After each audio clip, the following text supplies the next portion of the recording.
Daniel, capítulo 1.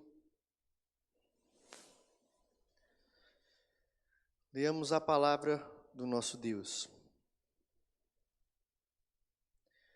No ano 3º do reinado de Jeoaquim, rei de Judá, veio Nabucodonosor, rei da Babilônia, a Jerusalém e a sitiou. O Senhor lhe entregou nas mãos a Jeoaquim, rei de Judá, e alguns dos utensílios da casa de Deus. A estes levou-os para a terra de Sinear, para a casa do seu Deus, e os pôs na casa do tesouro do seu Deus. Disse o rei a Aspenaz, chefe dos eunucos, que trouxesse alguns dos filhos de Israel, tanto da linhagem real como dos nobres, jovens sem nenhum defeito, de boa aparência, instruídos em toda a sabedoria, doutos em ciência, versados no conhecimento, e que fossem competentes para assistirem no palácio do rei, e lhes ensinasse a cultura e a língua dos caldeus. Determinou-lhes o rei a ração diária das finas iguarias da mesa real e do vinho que ele bebia, e que assim fossem mantidos por 3 anos, ao cabo dos quais assistiriam diante do rei. Entre eles se achavam dos filhos de Judá, Daniel, Ananias, Misael e Azarias. O chefe dos eunucos lhes pôs outros nomes, a saber, a Daniel de Beltesazar, a Ananias o de Sadraque, a Misael o de Mesaque e a Azarias o de Abednego. Resolveu Daniel firmemente não contaminar-se com as finas iguarias do rei, nem com o vinho que ele bebia. Então pediu ao chefe dos eunucos que lhe permitisse não contaminar-se. Ora, Deus concedeu a Daniel misericórdia e compreensão da parte do chefe dos eunucos. Disse o chefe dos eunucos a Daniel: tenho medo do meu senhor, o rei, que determinou a vossa comida e a vossa bebida. Por que, pois, veria ele o vosso rosto mais abatido do que os dos outros jovens da vossa idade? Da vossa idade. Assim, poríeis em perigo a minha cabeça para com o rei.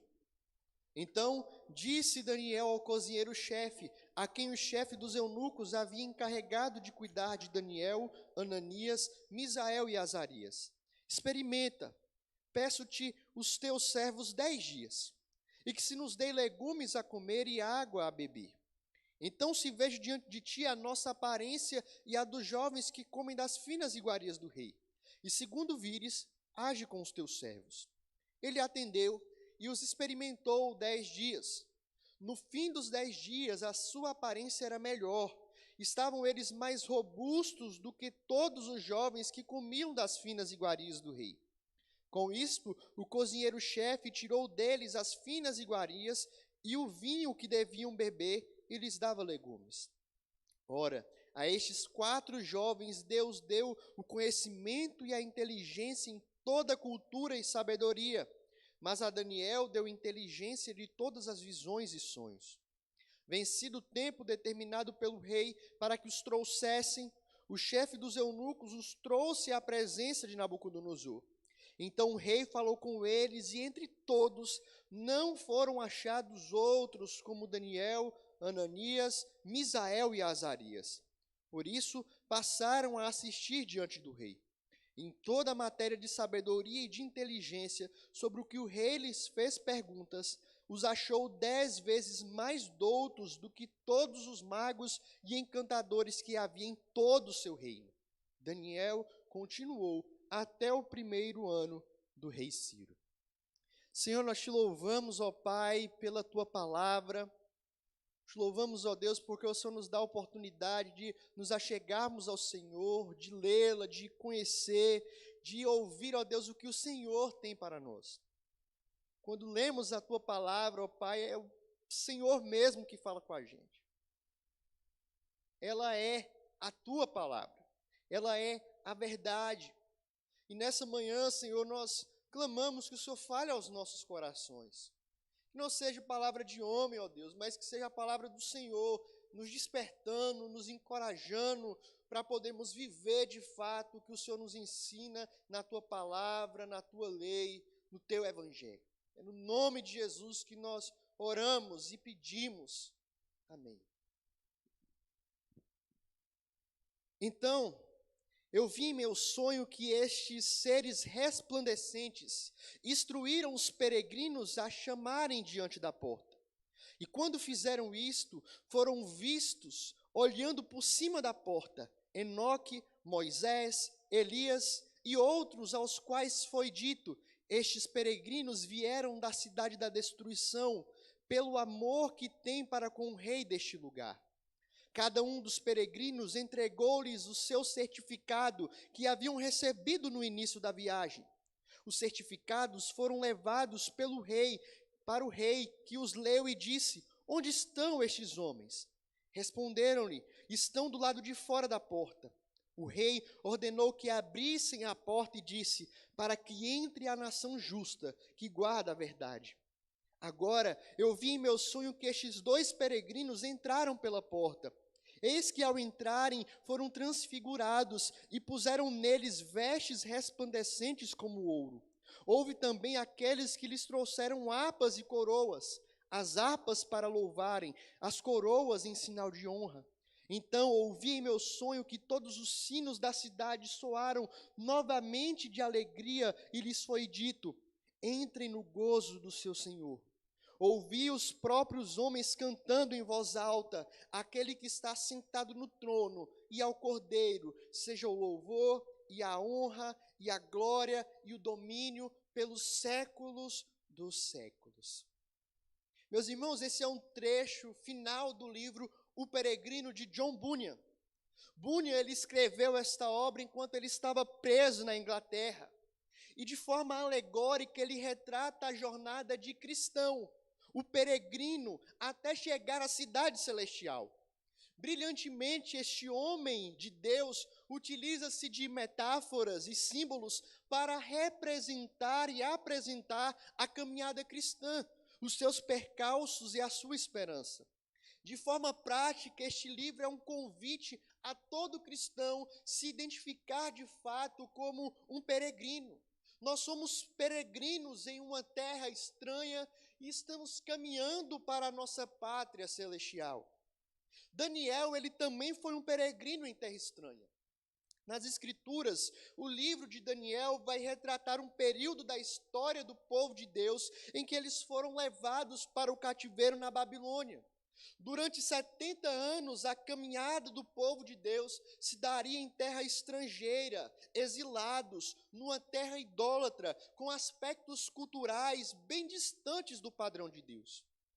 A mensagem deste livro, ela é muito rica, ela traz consigo ensinamentos preciosos a respeito da integridade em meio à corrupção e imoralidade, o controle absoluto de Deus sobre a história, sobre as nações, sobre a política.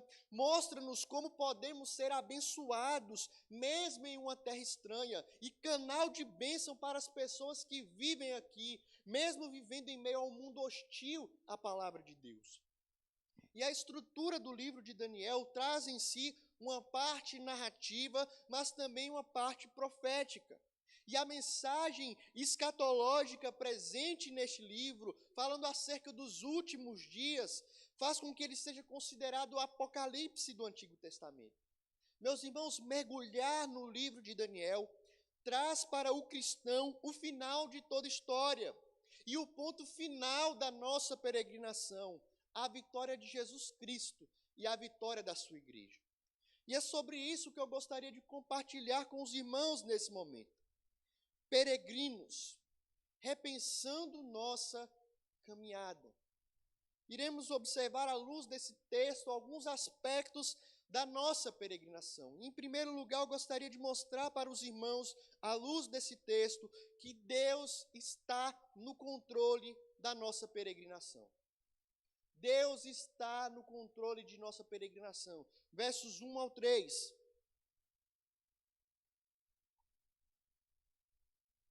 Nos primeiros versículos do capítulo 1, nós somos informados a respeito da invasão dos babilônicos a Judá e a Jerusalém. O rei de Judá, quando isso aconteceu, era Jeoaquim. E esse homem foi muito perverso. Segundo o livro de Reis, capítulo 24, verso 4, nos informa que esse homem derramou sangue inocente. O profeta Jeremias, no capítulo 6, 36, nos informa que esse homem mandou queimar o rolo da palavra de Deus, mandou prender o profeta Jeremias, porque ele não gostava daquilo que o profeta Jeremias pregava. O triste cenário espiritual de Judá não se restringia apenas a esse rei, mas todo o povo. O livro de 2 Crônicas, no capítulo 36, no verso 14, nos diz que todos os chefes dos sacerdotes e o povo aumentavam cada vez mais a sua infidelidade, segundo todas as abominações dos gentios, e profanaram a casa do Senhor, que ele tinha santificado para si em Jerusalém. Meus irmãos, o povo estava distante de Deus. O pecado e a corrupção estavam latentes naquela sociedade. E como disciplina pelo pecado, o povo de Israel foi levado cativo à Babilônia. Os babilônios então levaram os utensílios da casa de Deus para a casa do seu Deus. Além disso, nesse momento, jovens da linhagem real, da nobreza, jovens capazes, inteligentes, de boa aparência, todos eles foram levados para o exílio na Babilônia. A Babilônia foi um grande império da antiguidade. O império ele era conhecido pelas suas grandes construções, os chamados zigurates, pelo seu sistema jurídico. O Código de Hammurabi foi inventado pelos babilônicos. E com Nabucodonosor, esse império estava agora empreendendo a expansão dos seus domínios por toda a região da Mesopotâmia. E o exílio aqui foi um instrumento de Deus de disciplina para o seu povo nesse período. E aqui eu gostaria de chamar a atenção de você, meu irmão, sobre a questão do exílio babilônico. A perspectiva que nós observamos muitas vezes é do exílio como algo negativo, como algo ruim. Contudo, se nós observarmos o que o profeta Jeremias nos diz no capítulo 24, versos 5 e 6, nós temos: como estes bons figos, considerarei bons os exilados de Judá, os quais expulsei deste lugar para a terra dos caldeus, os babilônicos. Fixarei os meus olhos sobre eles para o seu bem, e os trarei de volta a esta terra. Eu os edificarei e não os demolirei.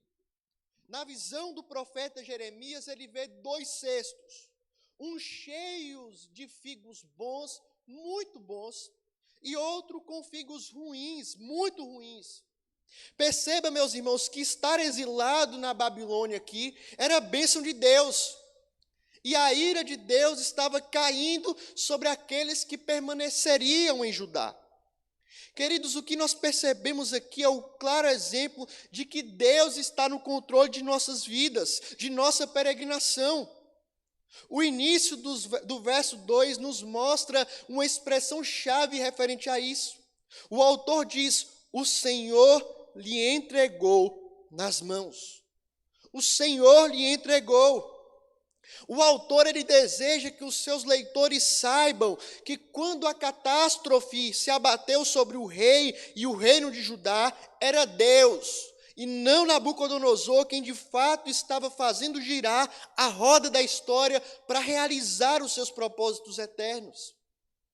A nossa confissão de fé no capítulo 5, quando trata da provisão de Deus, da providência de Deus, nos diz que Deus, o grande Criador de todas as coisas, para o louvor da glória de sua sabedoria, poder, justiça, bondade e misericórdia, sustenta e dirige, dispõe e governa todas as criaturas, todas as ações delas e todas as coisas, desde a menor até a maior. E o Senhor lhe entregou. Meus irmãos, isso deve gerar em nós o conforto e ânimo para esperar pelas promessas de Deus. É um bálsamo em meio a circunstâncias preocupantes. É uma luz no fim do túnel, quando tudo parecia perdido, quando tudo parecia que a vida não valia a pena. Deus ainda assim está realizando os seus propósitos.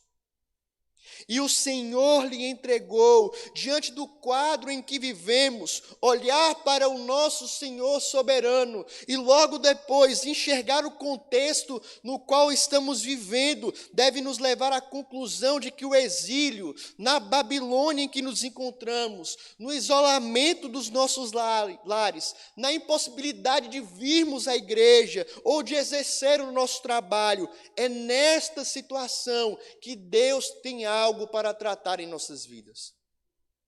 O Senhor nos entregou. Ele está no controle de nossas vidas. Nós podemos confiar no cuidado de Deus em meio à nossa peregrinação. É Deus quem dirige os nossos passos. É Deus quem está no controle da história do seu povo. Em nossa peregrinação, meus irmãos, nós podemos andar confiantes, pois o Senhor está no controle. Mas um segundo aspecto a respeito da nossa peregrinação nesse texto é que encontramos perigos em nossa peregrinação. Os perigos em nossa peregrinação. Os versos 4 ao 7 vão apresentar alguns desses perigos.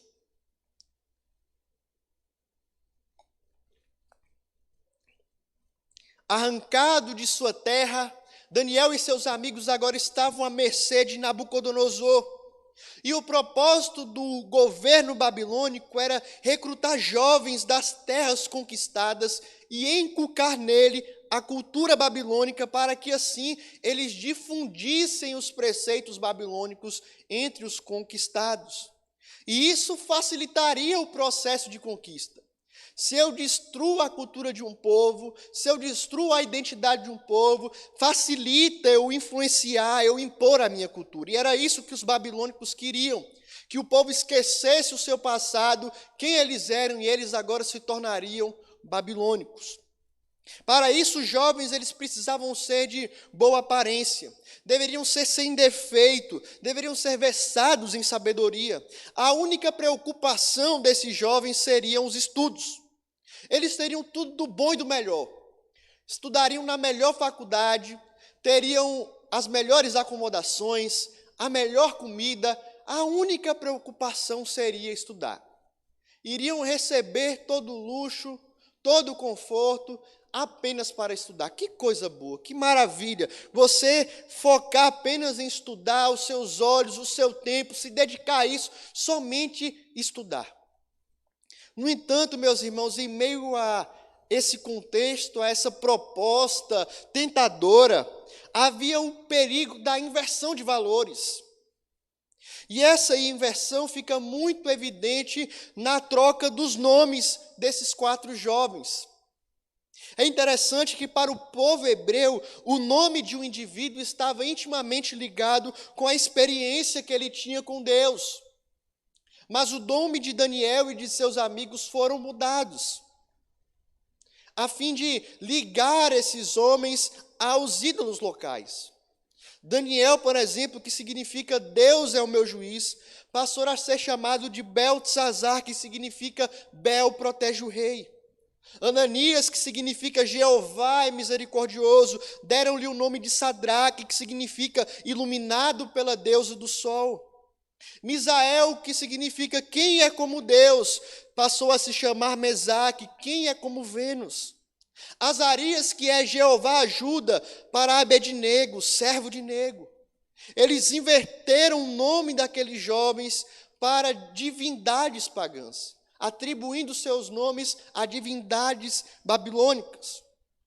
João Calvino, comentando essa passagem, ele expressa claramente que a oferta dessas iguarias, a mudança dos nomes de Daniel e dos seus amigos, tinha o intuito de que eles esquecessem a sua própria identidade.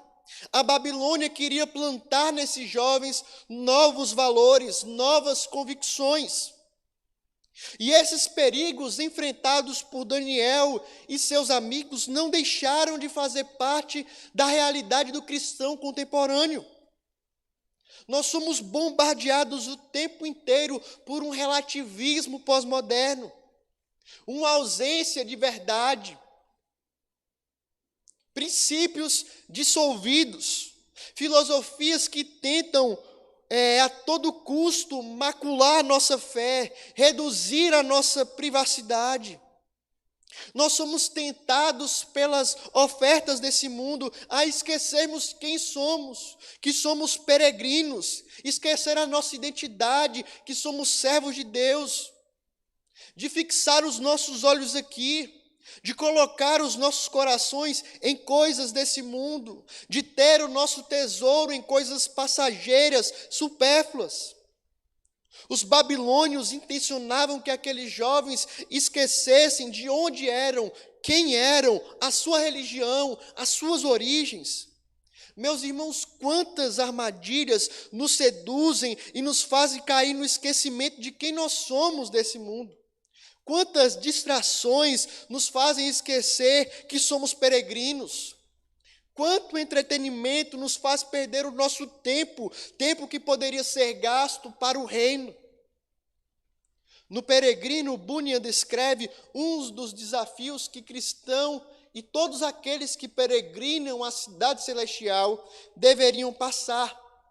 Todos eles deveriam passar pelo lugar chamado Feira da Vaidade. Eu gostaria de ler mais um fragmento desse livro que fala sobre essa Feira da Vaidade.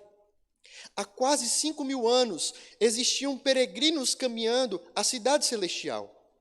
Assim como esses dois homens, cristão e fiel, honestos.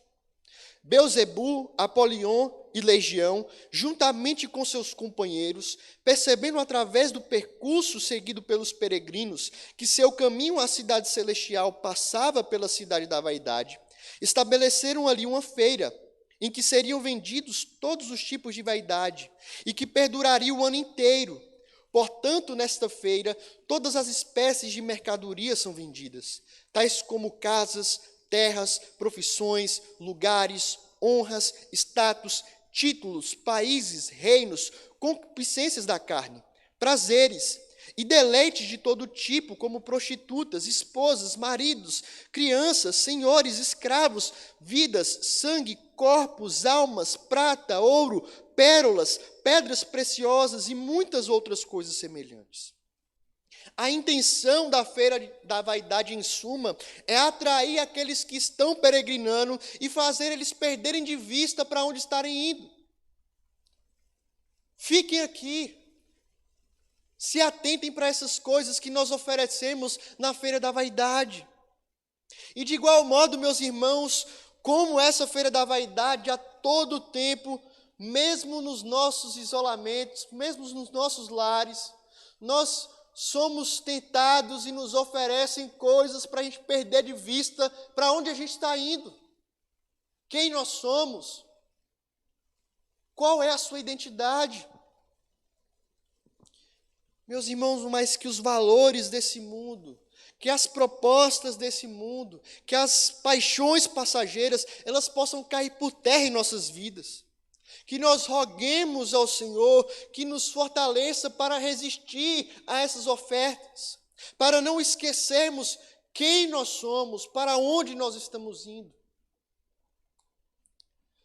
Um terceiro aspecto a respeito da nossa peregrinação que o texto nos mostra é a nossa postura durante a peregrinação. Como deve ser a postura do cristão? Como foi a postura de Daniel durante a sua peregrinação na Babilônia? Os versos 8 até o verso 16.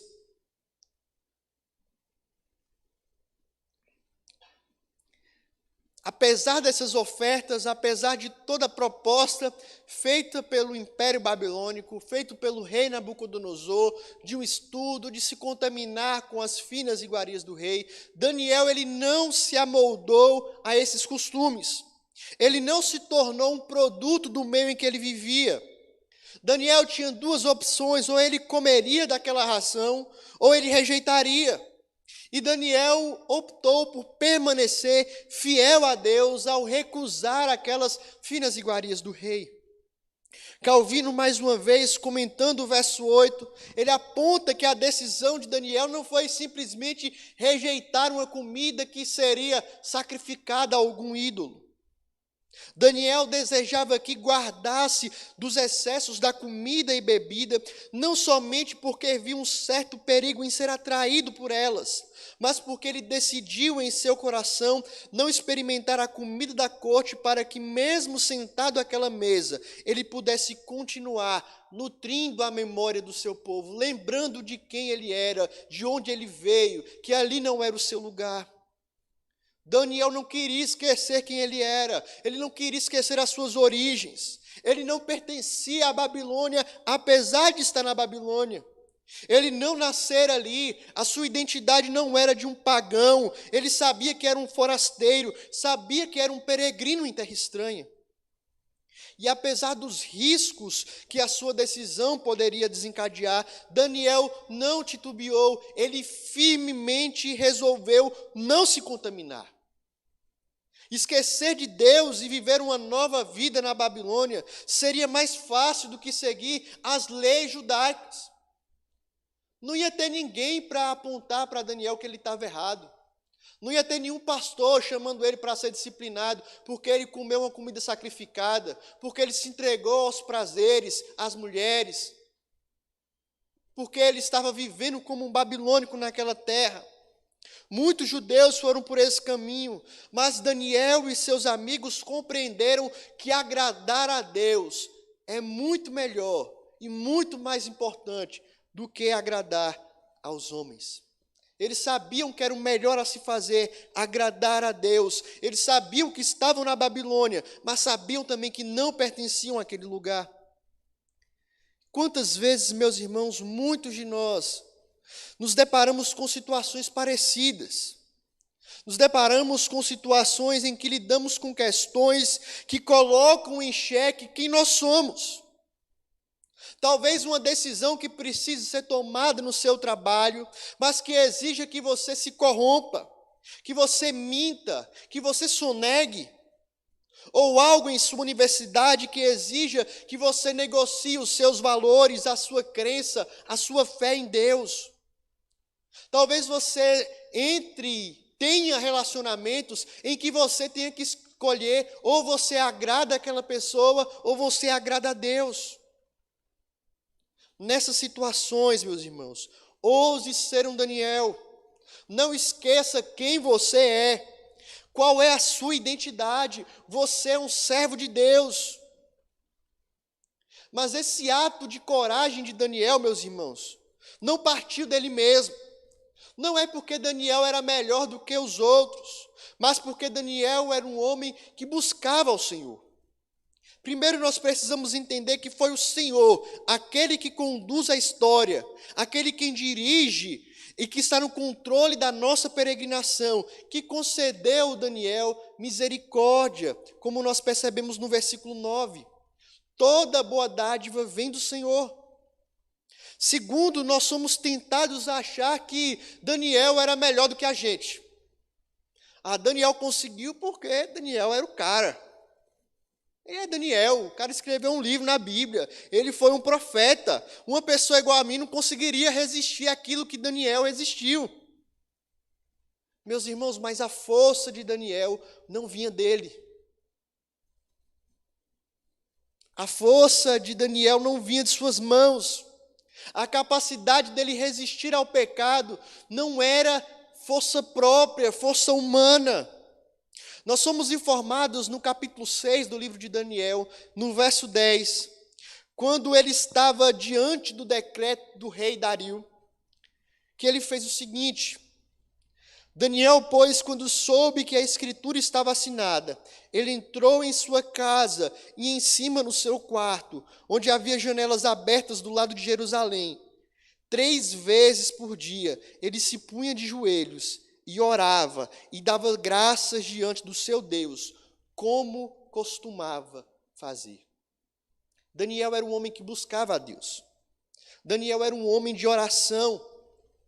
Somente com a ajuda do Espírito Santo, através de muita oração, nós somos impulsionados a sermos corajosos, firmes no propósito de agradar a Deus. O próprio Jesus nos deu essa lição quando ele estava no Getsêmani, quando ele estava orando, prestes a ser crucificado, quando ele retorna da sua oração, vê os seus discípulos dormindo, ele diz: vigiai e orai para que não entreis em tentação. O espírito, na verdade, está pronto, mas a carne é fraca. Edward Bonds, um pastor anglicano, ele diz que é a força da oração que faz os santos. Os caracteres santos são formados pelo poder da oração verdadeira. Quanto mais santos verdadeiros houver, mais oração haverá. Quanto mais oração, mais verdadeiros santos. Nós precisamos de oração se quisermos ser de fato santos, se quiser de fato alcançarmos uma vida sem pecado, resistindo às tentações, resistindo às ofertas desse mundo. Nós precisamos de oração em nossa peregrinação, meus irmãos. Confiante de que o Senhor estava do seu lado, Daniel, ele solicitou a ajuda do chefe dos eunucos, que não lhe desse a ração real, antes lhe desse água e legumes. E essa decisão, essa postura, colocaria em risco tanto o chefe dos eunucos, quanto também a vida de Daniel e de seus amigos. O chefe dos eunucos e o cozinheiro estavam desobedecendo uma ordem real, eles poderiam ser mortos por fazer aquilo. Mas o que nós percebemos é que eles atendem o pedido de Daniel. E passados 10 dias, a aparência de Daniel e dos seus amigos eram melhores do que todos os outros jovens que estavam comendo e bebendo das finas iguarias do rei. Deus honrou Daniel e seus amigos pela sua postura de não esquecer quem eles eram. Daniel estava certo de que estava agradando ao Senhor a não se contaminar com a ração real. E o resultado, queridos, foi o cuidado de Deus ao deixar aqueles jovens com aparência muito melhor do que a dos outros jovens. Meus irmãos, nós somos desafiados em nossa caminhada a ter em mente quem realmente importa. Quem você procura agradar na sua vida? A Deus ou aos homens? Quem você procura e se preocupa em agradar na sua vida? A Deus ou a você mesmo? A Deus ou aos seus prazeres? Daniel e os seus amigos, eles não temeram aos homens, eles não temeram a morte, eles não temeram em desagradar o rei, eles temeram a Deus. Igualmente, meus irmãos, em nossa peregrinação, nós devemos trazer à memória sempre que a nossa vida deve ser para agradar o nosso Deus. Com aquilo que nós somos, com aquilo que nós temos, nós devemos viver para a glória do nosso Deus. Mas nós encontramos nesse texto um quarto aspecto da nossa peregrinação, sendo bênção em meio à peregrinação. Nos versos finais, do 17 ao 21, nós vamos encontrar isso.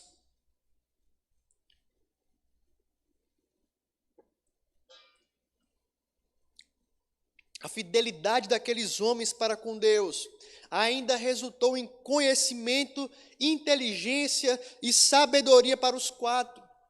Mas Daniel ainda recebeu toda a inteligência de visões e sonhos. E no livro de Daniel nós vamos perceber muito bem isso. O prazo de 3 anos haviam se cerrado. Aquele curso, aquela graduação daqueles homens foi terminada ali na Babilônia. Daniel, Azarias, Misael e Ananias, bem como todos os jovens que passaram por aquele curso, eles se apresentaram diante do rei. E o teste que o rei fez com aqueles homens foi um teste oral. E o que a gente percebe é que não houve ninguém, além daqueles 4 jovens, que tivesse mais sabedoria do que eles. Eles responderam tudo com excelência. Daniel e os seus amigos não receberam apenas o favor da parte de Deus, mas também receberam o favor da parte dos homens, do rei. O resultado foi que esses homens que se recusaram a fazer concessão ao mundo acabaram sendo mais úteis para o Império Babilônico do que os próprios jovens babilônicos. O verso 20 nos informa ainda que, em matéria de sabedoria e de inteligência sobre o que o rei lhes perguntou, nos 4 jovens hebreus foi achado 10 vezes mais doutos do que todos os magos e encantadores que haviam no seu reino. A comparação aqui agora não era mais com os jovens que haviam estudado com eles, mas com homens experientes, com sábios experientes que já tinham experiência naquele reino. A expressão utilizada no versículo 20, em sentido literal, significa que eles tinham 10 mãos mais sábios que os seus pares. Isso quer dizer que cada um deles, com ambas as mãos, era capaz de fazer o trabalho de 5 pessoas. A sua determinação e capacidade de trabalhar foram recompensadas. David Helm aponta que muito tempo depois, na história de Israel, Jesus de Nazaré entraria em cena como cumprimento de tudo aquilo que Daniel e os seus amigos haviam tipificado. Jesus encontraria o favor da parte de Deus e de homens. Quando Jesus ainda era uma criança, o relato lá de Lucas, Jesus no templo, no capítulo 2, quando ele era uma criança e estava diante dos seus mestres no templo, eles ficaram admirados com a inteligência de suas respostas. A pessoa que tem uma determinação piedosa, que vive de acordo com os caminhos de Deus, é na verdade a que é mais útil para esse mundo. E às vezes o mundo reconhece. Nós imaginamos, queridos, que teremos menos influência, que seremos menos importantes se escolhermos o caminho de Deus. Nós achamos muitas vezes que de modo inevitável seremos marginalizados por sermos cristãos, por temermos a Deus. Mas a história da vida de Daniel demonstra que ao seguirmos a Deus, nós podemos, na verdade, nos tornar mais úteis, ser bênção, fazer a diferença aonde nós estamos. No verso 21, nós encontramos um detalhe que nos confirma isso. Daniel, ele continuou na Babilônia, servindo na Babilônia, fazendo a diferença naquele reino. Depois, entre o Medo-Persa, não marginalizado, mas um papel de destaque, de importância política e social. De igual modo, queridos, em nossa peregrinação, nós devemos ser bênção na vida das pessoas. Nós somos abençoados por Deus, agraciados por Deus, mas precisamos também ser canal de bênção para o nosso próximo. Seja uma bênção agora mesmo, aonde você está. No seu isolamento social, isso não é desculpa para você não ser bênção para o seu vizinho, para parentes, para gente dentro da sua própria casa. Isso não é desculpa para ficarmos acomodados, de braços cruzados. Existe muito a se fazer, mesmo isolados em nossos lares. Quantos de nossos vizinhos estão precisando apenas ouvir um pouco do Evangelho, um bom dia? Você está precisando de ajuda? Eu posso ir te ajudar? Posso ir no mercado para você? Nós podemos ser bênção e devemos ser bênção em meio à nossa peregrinação nessa terra, meus irmãos. Diante do que nós ouvimos nessa manhã, nós somos convidados e desafiados pela palavra de Deus. Primeiro, queridos, tenha em mente que nada do que a gente vive é por acaso. Nada do que está acontecendo à nossa volta é por acaso. Nós estamos aonde Deus nos colocou, no contexto que Ele mesmo preparou, em volta de pessoas que Ele inseriu à nossa volta. A certeza de que é a sua permissão, de que é o seu controle, o seu governo que permite que vivenciemos essa realidade, deve gerar em nós o consolo de que Deus não está alheio à nossa peregrinação. Ele sabe exatamente aquilo que precisamos, aquilo que carecemos, que necessitamos. Confie no Senhor que nos entregou a essa situação, mas que concede misericórdia nessa situação também. O segundo desafio, meus irmãos, é que em meio à nossa peregrinação, diversas serão as armadilhas, tentações e propostas que tentarão fazer com que a gente fique no meio do caminho. Nossa identidade será testada. Acusações serão desferidas contra cada um de nós. Você não pode, você é ruim demais, o caminho é árduo, você está perdendo seu tempo sendo cristão, deixa isso para depois. Nós precisamos ser resolutos, firmes, diante do perigo em nossa peregrinação. Permaneça fiel ao seu Deus. Mas como você vai conseguir isso? Você não vai conseguir ser fiel a Deus sozinho. Você não vai conseguir chegar ao fim da sua caminhada sozinho, com as suas próprias forças. Nós precisamos de uma vida intensa de oração. Nós precisamos de uma vida de leitura da palavra. Nós precisamos de uma vida de comunhão com Deus, de comunhão uns com os outros. Nós seremos fortalecidos, encorajados a seguir adiante nessa peregrinação, através de oração, de leitura, de comunhão. O Senhor não nos deixou sozinhos. Nós não peregrinamos nesse mundo com as nossas próprias pernas, mas Deus, Ele providenciou meios para que sejamos abençoados, para que sejamos bênção, para que a gente possa chegar na nossa pátria celestial. Que sejamos de fato homens e mulheres de oração, firmados na palavra de Deus, cheios do Espírito Santo. Meus irmãos, enquanto peregrinos nesse mundo, que o Senhor Ele faça muito em nós e através de nós. Ele nos deu dons e talentos, bens, virtudes que não são nossos. Nós devemos usar isso para a glória de Deus. Não devemos reter aquilo que nós temos, não devemos reter aquilo que nós somos, mas devemos usar para a glória de Deus, para abençoar vidas. Que sejamos vasos de honra na mão do Senhor, vasos usados para abençoar nossas casas, nossas ruas, nosso bairro, a nossa cidade, o nosso país.